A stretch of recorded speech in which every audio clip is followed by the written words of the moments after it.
Assalamualaikum warahmatullahi wabarakatuh. Sebelumnya Ibu akan memperkenalkan diri terlebih dahulu ya.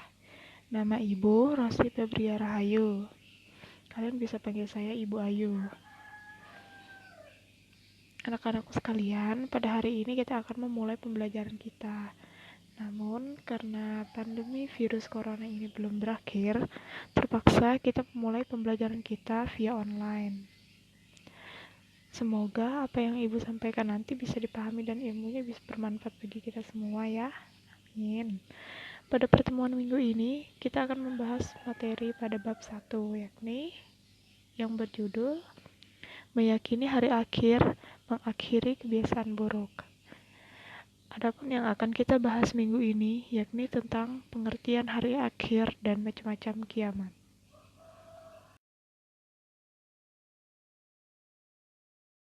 Sekarang, coba perhatikan gambar berikut ini. Ilustrasi ini menggambarkan betapa dahsyatnya peristiwa ketika berakhirnya alam semesta ini. Dijelaskan bahwa pada hari itu, lautan, daratan, dan benda-benda langit lainnya hancur porak-poranda. Gunung-gunung meletus dan berhamburan, lautan menumpahkan seluruh isinya. Benda-benda langit bergerak tanpa arah dan tak terkendali. Planet-planet lain pun saling bertabrakan dan tidak berjalan sesuai dengan rotasinya masing-masing. Pada saat itu, manusia menjadi panik. Mereka berlarian menyelamatkan diri masing-masing dan tidak sempat lagi memikirkan sanak saudaranya. Namun, pada akhirnya, semuanya akan mati dan menghadap Sang Ilahi. Tidak hanya manusia saja yang mati, tumbuhan, hewan, bahkan jin dan setan pun mengalami kematian. Dan inilah gambaran dari hari kiamat. Maha besar Allah atas segala kebesarannya. Sekarang kita akan membahas pengertian dari hari akhir. Pengertian hari akhir adalah berakhirnya semua kehidupan seluruh makhluk Allah Subhanahu wa Ta'ala, manusia, bumi, bulan, bintang, matahari, dan seluruh isinya akan dihancurkan. Selanjutnya, pengertian iman kepada hari akhir.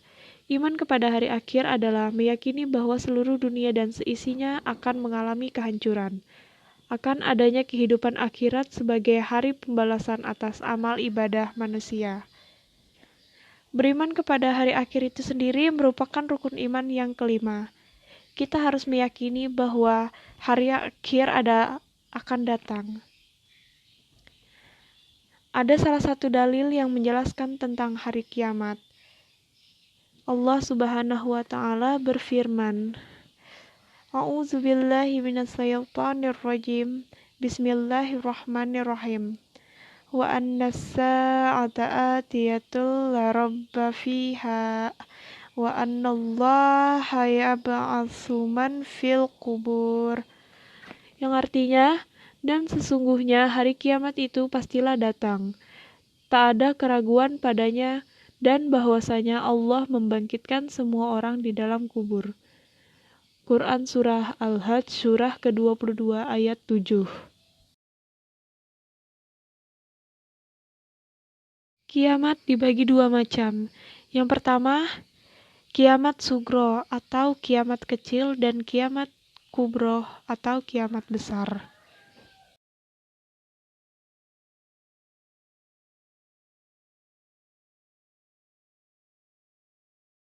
Pengertian dari kiamat sugro itu sendiri yaitu terjadinya kematian yang menimpa sebagian umat manusia.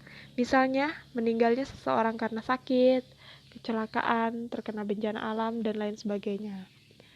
Sebagai contoh yang baru saja kita alami dan maksud saya yang kita alami beberapa bulan ini, yakni adanya virus corona yang menyebabkan jutaan manusia meninggal dunia.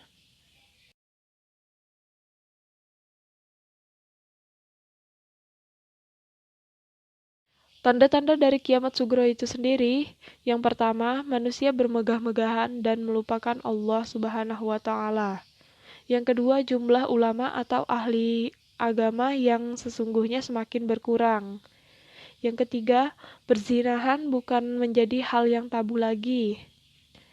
Terus yang keempat, banyaknya anak yang durhaka kepada orang tuanya.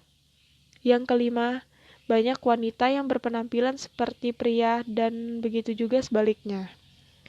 Dan yang keenam, semakin banyak fitnah yang menimpa umat Islam.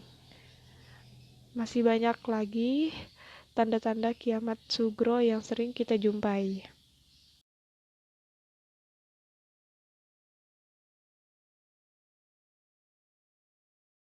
Selanjutnya tanda-tanda kiamat kubro. Yang pertama, matahari terbit dari barat dan tenggelam dari timur. Yang kedua, munculnya Dajjal. Yang ketiga, munculnya Ya'juj dan Ma'juj, yaitu segolongan manusia yang memiliki kekuatan besar dan berpikiran sesat.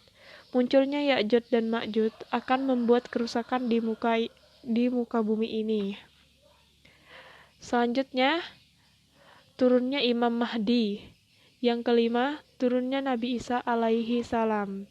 Yang keenam, hilangnya Al-Quran dari mushaf atau lembaran-lembaran dari hati manusia itu sendiri.